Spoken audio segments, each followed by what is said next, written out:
Hey guys, it's Lionheart, you call me E-Man, and so this is a little awkward. I just recorded this match. I had this match not even 3 minutes ago. Um, and while I was recording it, I found out after the match that my drive for my videos and where my OBS is recorded on, it was not plugged in. I guess it somehow cut out, or I think actually what happened was it was plugged in, but like it got it failed to basically render it. So my drive was not in and it didn't record, which was really sad. Because this is our quarterfinals into playoffs for the LGL. So I will be going through the replays, but it does really suck that, of course, that we didn't actually get the live recording, especially since what's it called? Hey, don't look at that.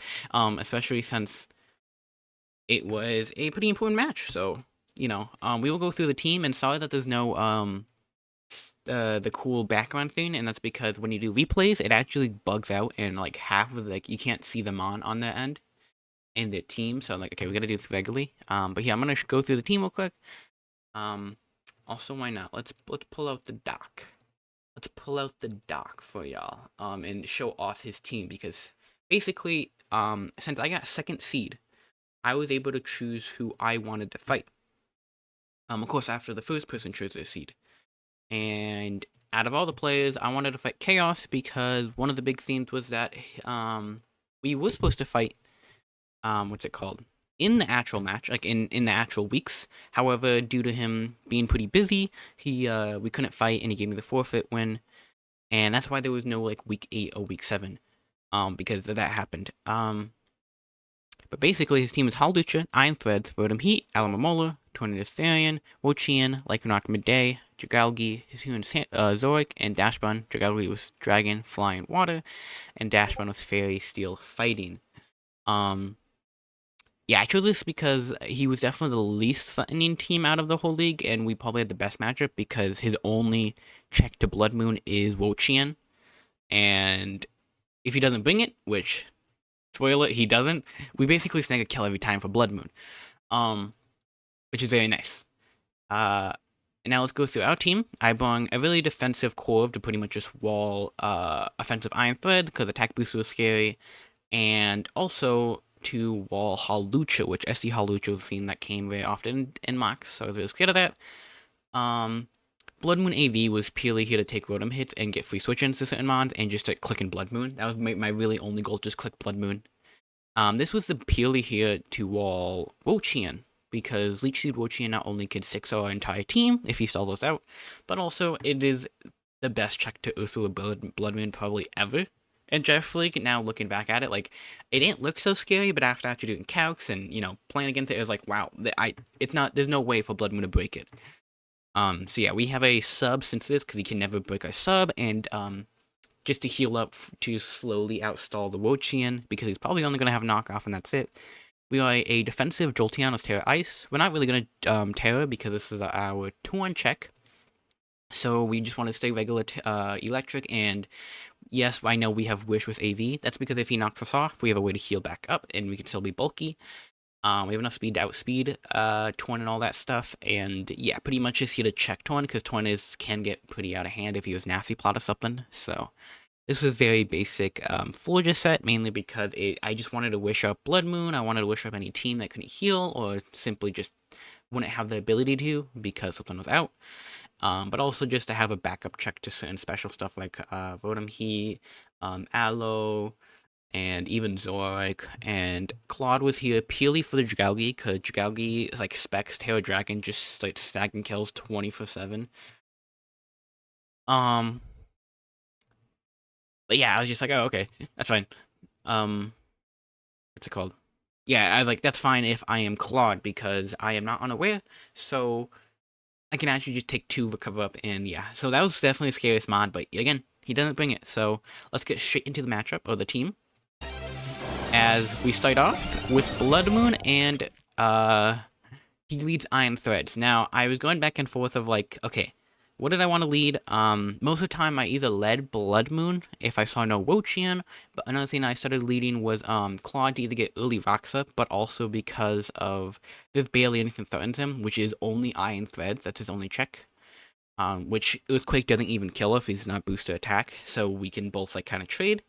So I was like, oh, that's fine with us. But yeah, I don't know if this is real Zoroark or if this is Iron Threads. However, Wizard Freddy, or sorry, Blood Moon, checks both. Iron Threads Iceman only does like 30-40%, and Zoroark Specs Hisui, Focus Fast, does do 99% if he's max modest. However, we kill in return, and even though that would be sucking going down to 1%, we have a very easy way to heal him back up. But not to mention, if that goes down, then there's no mind games, and we can play super aggressive.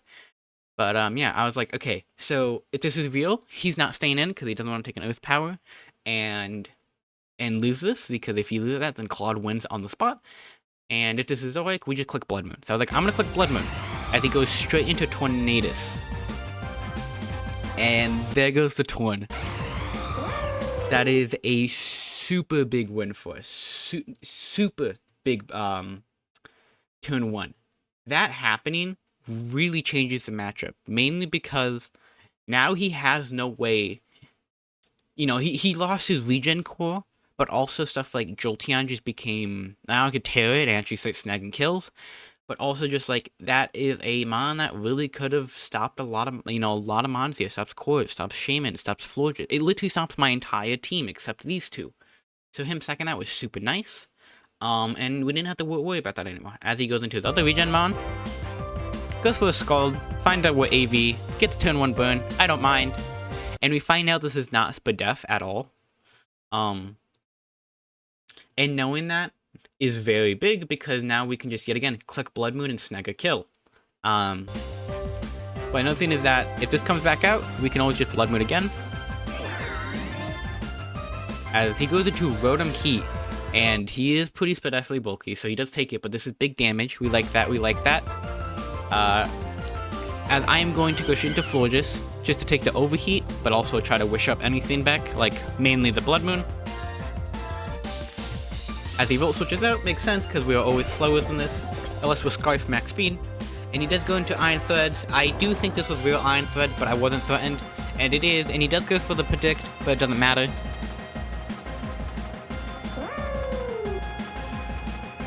And as you can see, he's like, oh, I have the lead. I know I can lower the sound. It is incredibly loud. What I'm going to do is I'm just going to turn the cost this down to like 10%, 5, 8%. There you go. So you guys don't have to deal with that loud music. But yeah, he goes for the lead. It doesn't matter because this is good. And now you get a Blood Moon off, and there goes Alamomola. This is incredibly massive. He has now damage is pretty much permanent except Wish for Dash Bun, which yet again for Blood Moon we kind of snag kills, so we don't care. As this does come out, I actually thought this was Zoroark, however it is Dash Bun, but I don't care. And although I didn't want to stay in because I was scared of Iron Defense, and well, he can kill me with Body Press. I had to go for it because if he is Iron Defense, we lose on the spot actually. Not on the spot, but it's really scary because he is Terra Steel, or possibly could be Terra Steel. As he goes into Rotom, as we get a sub up, which is actually very nice, this is back healed up, which sucks. However, funny enough, we could do some pretty good damage as we get a Spadef drop, and he goes for the Volt Switch, which is big, because even with the critical hit, we still have our sub up, and we can hit Sid Flare right again, and hit incredibly hard for something. As he can finally break our sub. In hindsight, I should have probably went for Earth Power or Seed Flare here, because if I killed this, I do win on the spot. But I just went for the sub for the safe play of if he goes for an aggressive Rotom switch, which he could have, because yet again, I don't really threaten it, but he does get that healed back up, and it does suck. But no, Rotom is now already back to low HP, because SHAYMIN is just a threat. As we just keep spamming this, hoping for a Spadef drop, but most importantly, just trying to hurt him. Duck Pulse was a little interesting. I don't fully know what that was here for. But I was like, yeah, whatever. And we go into the Florges pivot because it's just very nice here. And although I was actually expecting a Volt Switch here. I was like, okay, he could be Thunder Wave. But if he is, I don't care, I can go and do this. But I was mainly expecting Volt Switch because he needed momentum. But he didn't go for that. He went for the Thunder Wave, which is big for us. Because now, Hattie can pretty much click Earthquake for free because I know he's swapping out. And this is Zoroark, which is big for us. And like, I don't see anything kills me here. I don't care. And he does go for a bit of malice, and we find out he's life orb, but that's too late for him. He's dead. And now there's no more mind games. This is really big for us. Now we know everything's real, but most importantly, we can just play super safe, as there's some pretty cool tech here with Wild Charge. Of course, Corviknight just being the chunkiest boy alive and just goddamn takes that hit. It does not care. We'll get back to healed up because I just wanted to make sure he doesn't go for anything crazy. And we go straight to Wizard Freddy, mainly because I wanted him to stay in here. He either kills me with Body Press, or he doesn't and I can go for a Blood Moon and kill something. And no matter what happens, it was good for me. Although it does suck to be fully healed, this is best case of the worst case scenario, I guess is the best way to put it. So, as he just goes for Body Press, trying to get the kill, as we're of course not going to let that happen. And he's going to start spamming Wish, and we get a Toxic off. This is massive because now he's on a timer, and this pretty much is, we're pretty much wrapping it up now. As he does make a good pivot into Rotom. However, there's nothing he could do here to get out except go for Iron Thread, and yet again, great pivot into this. Yet again, I'm not really fine. I have all my pieces still. I have all my defensive pieces.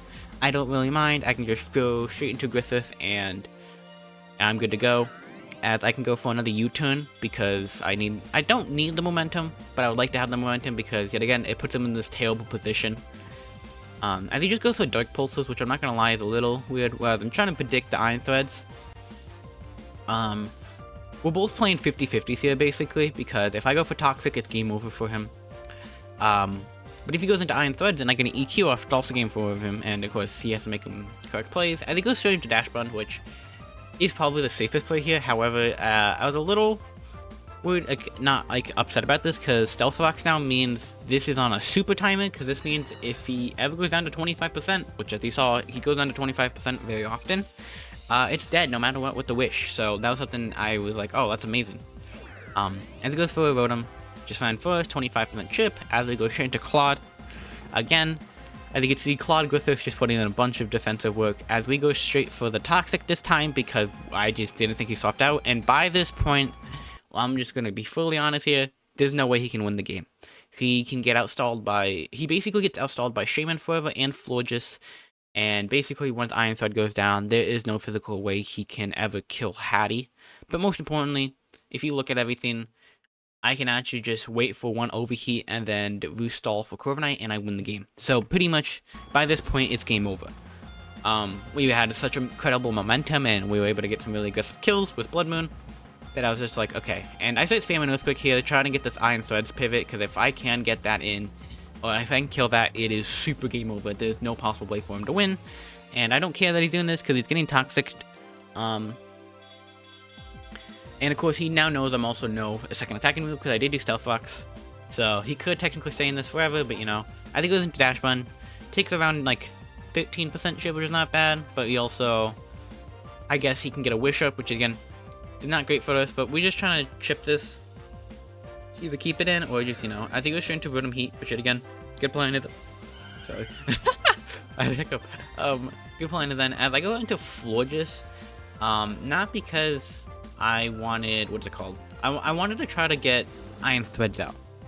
And he doesn't. He's playing smart here. He's trying to keep that Iron Thread alive. Because of course, that's his only way to win right now. So he's playing really safe here with it. He's trying to get Rotom. He's just trying to get anything chipped, although it doesn't really matter. I'm sorry, I'm clicking Toxic because I'm trying to stall out turns. I'm not trying to, you know, as I think I go for Earthquake here. No, I actually, oh, that's right, I do a SHAYMIN pivot into here, which, this was super nice for me, because if I hit 2 Seed Flares, he's dead. Oh, sorry, not even 2, just 1. Because Ice Spin doesn't do a lot, and then, yeah, he knows this is over because he can't swap out, and I can go for Air Slash, and pretty much this is game. SHAYMIN can now sit here forever, Florges can now sit here forever, Claude Sai can now sit here forever, and Corviknight can sit here forever. And if we can get even Blood Moon back healed up, which is pretty easy in front of these two mons, Blood Moon can also just pretty much sit here forever and just like kill him. So this is pretty much over. It's Jova. As we're just going to try to clean up with SHAYMIN to just make sure nothing terrible happens. Most importantly, trying to stall out those Toxic turns. We need to make sure this Toxic goes away. He's trying his best to just outstall this, which sadly he can't because of Toxic. And then I finally reveal my last move, which is Synthesis. So now he knows that this is a battle that is truly over. Because, yet again, since this, he can never break this, and he's both toxic, both his mons. So he has to go for overheat on SHAYMIN, right? But if he does that, then he can't kill me afterwards, and I can spam synthesis and then toxic solve. So that's how it pretty much goes, as I just go for air slash because I'm already out of siege for PP. And we get a flinch, which doesn't matter. Even if he overheats, I can always swap out. And I'm always faster, so. And yeah, we get the game like that. That also means we won into quarterfinals, and now we're into semifinals, which is very nice. I don't actually know who I'm fighting. I do think, what's it called? The doc. Hold up, let's check. I think someone did win. Hold on, we could try to check here. We could try to check here for y'all. So yeah, let's go to standings. Is that actually MVP race? No. So right here. So Jan was in first place. He won his match. He won his playoff match. So he made it. So him and me, and I think that's actually it right now. So whoever, I think it's Monk, Funo, and I think Wild got out right here. No, so Max is out. So yeah, so it's these two that have to fight, and I think that's who we're gonna fight afterwards. Maybe we are actually fighting Jam, which honestly is scary. However, we were the only person to give him that L. So yeah, it's fine with us. But yeah, that's super nice that we get that win, and yeah, that is game, and we will see you guys for quarterfinals. Very nice dub for that, and I was not gonna lie, super nervous about this, but glad it's over. And yeah, I'll see you guys next match.